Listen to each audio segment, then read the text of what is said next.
TVS metro plus এবং striker বাইকে সমস্যাটা বেশি হয়। আপনি ভিডিওটা মনোযোগ দিয়ে একটু দেখবেন, তাহলে বুঝতে পারবেন। বাইকটার মেইন সমস্যা রানিং বাইক, লাইট জ্বলতেছে না, কোনো লাইট জ্বলতেছে না, হেডলাইট জ্বলতেছে না। তো এই কারণে আমাদের গ্যারেজে আসছিল এই বাইকটা। তো এটার মূলত যে সমস্যাটা, বিস্তারিত ভিডিওটা আমি আলোচনা করছি, একটু মনোযোগ সহকারে দেখবেন।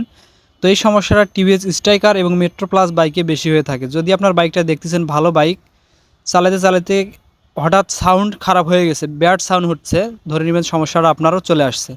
তো এই সমস্যাটা হয় মূলত আপনার ইঞ্জিনের ম্যাগনেট সাইটের সেলফের ওয়ান ওয়ে যে নাটগুলো থাকে, এই নাটগুলো যদি লুজ হয়ে যায় বা খুলে যায় তখন কিন্তু সাউন্ড করবে।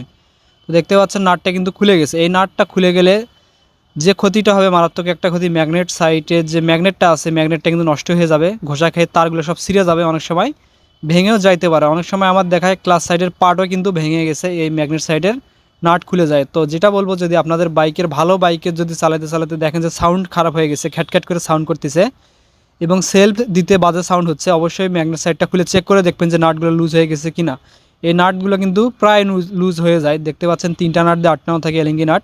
তো নাটগুলো লুজ হয়ে গেলে এই সমস্যাটা আসে। ওয়ান ওয়ে যখন লুজ থাকে তখন মনে হবে যে কানেক্টিং রড থেকে সাউন্ড হচ্ছে বা পিস্টন থেকে সাউন্ড হচ্ছে, এরকম হয়ে যেতে পারে। দেখতে পাচ্ছেন অনেকটা লুজ, এবং নাটটা খুলে গেলে আপনার তো ম্যাগনেট কয়েল অবশ্যই অবশ্যই নষ্ট হয়ে যাবে। যেটারও সেম কাহিনী হয়েছে, ম্যাগনেট কয়েলের সাথে ঘষা লাগে ম্যাগনেট কয়েল আপনার নষ্ট হয়ে গেছে।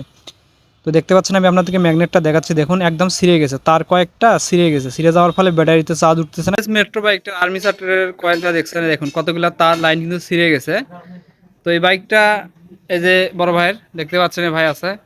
ভাই এই কয়েল কি এখন নতুন লাগাবেন না কি করবেন? না ভাই, টাকা পয়সা নাই ভাই, টাকা পয়সার সংকট। হ্যাঁ, আমি যদি ঠিক করার মতন হয় তো ঠিক করে দেন। মানে এটা আপনি নতুন লাগাতে চাচ্ছেন না, না এটা ভাই, কিন্তু পাল্টাইতে প্রায় 14, 15 বা 1600 এরকম লাগতে আপনি পারে। আপনি এটা ঠিক করে দেন ভাই। এটা কাজ করে দিব না? হ্যাঁ, কাজ করে দেন। তো ঠিক আছে, তো আমরা এই কয়েলটাই এখন রিপেয়ারিং করে দিব, চালার মতো বলতে একদম রিপেয়ারিং করে দিব। ওনার বাইকে ব্যাটারি চার্জ উঠলেই কিন্তু আর অসুবিধা নেই, হেডলাইট জ্বললেই হচ্ছে। তাছাড়া এই কয়েলে কোনো কাজ নেই।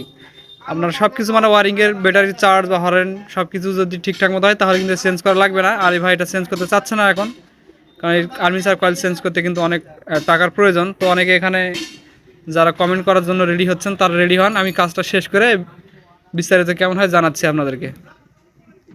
তো এই আর্মিচার কয়েলটায় আমরা যে পুরাতন তারগুলো ছিঁড়ে গেছিলো, এগুলো জয়েন করে দিয়েছি সুন্দরভাবে, একদম তাতাল দিয়ে লাগিয়ে দিয়েছি, আর কোনো সমস্যা হবে না ইনশাল্লাহ। তো এখন আমরা এই ম্যাগনেটটা লাগাবো গাড়ির সাথে। লাগানোর পরে বাইকটাতে সমস্ত লাইনগুলো চেক করে দেখবো যে আসলে সব ঠিকঠাক আছে কিনা।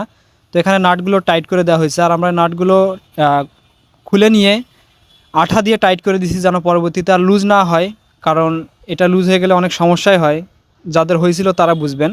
যারা স্ট্রাইকার এবং মেট্রো প্লাস বাইক রাইড করেন তারা বিষয়টা বুঝতে পারবেন, যাদের এই সমস্যা হয়েছিল কতটা প্যারাদায়ক বা কতটা একটা ঝামেলা। মনে হবে যে ইঞ্জিনের ভিতর থেকে সাউন্ড হচ্ছে, কিন্তু মূলত ম্যাগনেট সাইড থেকে সাউন্ডটা হয়।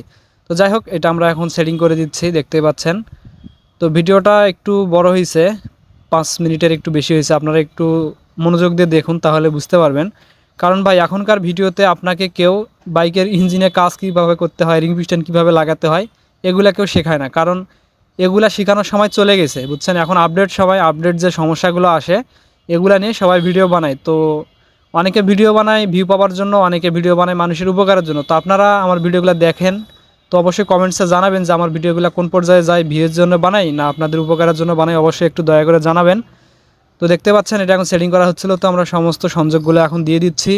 সংযোগগুলো দেওয়ার পরে আমরা লাইটটা, আপনার লাইনটা চেক করে দেখবো লাইট দিয়ে যে সব ঠিকঠাক আছে কিনা।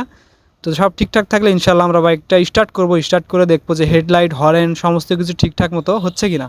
তো প্রাথমিক অবস্থায় আমরা লাইনটা চেক করে দেখবো, একটা বাল্ব দিয়ে বাইকটা কিক মেরে মেরে দেখবো যে আসলে ভোল্টেজ এখানে আসতেছে কি না। তো এখানে মাল্টিমিটার দিয়ে চেক করানো যায়। তো আমরা মাল্টিমিটার ইউজ করব না, মাল্টিমিটার ছাড়াও করা যাবে। তো অনেকের কাছে মাল্টিমিটার কিন্তু থাকে না, তো এইভাবে করতে পারবেন। যে মেন লাইন দুটো বের হয়েছে, মেন লাইনের সাথে বাল্ব দিয়ে কিন্তু লাইনটা চেক করা যায়। আপনারা দেখুন ভিডিওটা, আমি দেখাচ্ছি আপনাদেরকে, বিস্তারিত আলোচনা করা হয়েছে ভিডিওটায়। তো দেখতে পাচ্ছেন এখন আমরা লাইটটা চেক করে দেখবো, অর্থাৎ লাইনটা চেক করে দেখবো যে আমরা যে তারগুলো জয়েন করলাম কাজটা কি অ্যাকুরেট হয়েছে কিনা। তো দেখতে পাচ্ছেন লাগানো হয়েছে, কিক মারতেছি, দেখুন বাল্ব কিন্তু জ্বলতেছে। তো ইনশাল্লাহ বাইকটা তার সমস্যা হওয়ার কথা না। এখন হচ্ছিল আমরা সমস্ত কিছু ফিটিং করে দেবো, একদম ফুল সেট আপ করে দিব। দেওয়ার পরে বাইকটা স্টার্ট করে দেখবো যে হর্ন, হেডলাইট সব ঠিকঠাক আছে কিনা। কারণ ব্যাটারিতে চার্জ হলে আর কোনো সমস্যা নেই, কারণ এইসব বাইক ব্যাটারিতে চার্জ থাকলে বাইক স্টার্ট হবে, হর্ন বাজবে, সব ঠিকঠাক চলবে। শুধু আপনার হেডলাইটটা আর্মিচার কয়েল থেকে থাকে, তো কয়েল নষ্ট হলে কিন্তু বাইকটা চলবে যদি পিক আপ কয়েলের লাইনগুলো ঠিক থাকে। আশা করি বিষয়টা বুঝতে পারছেন।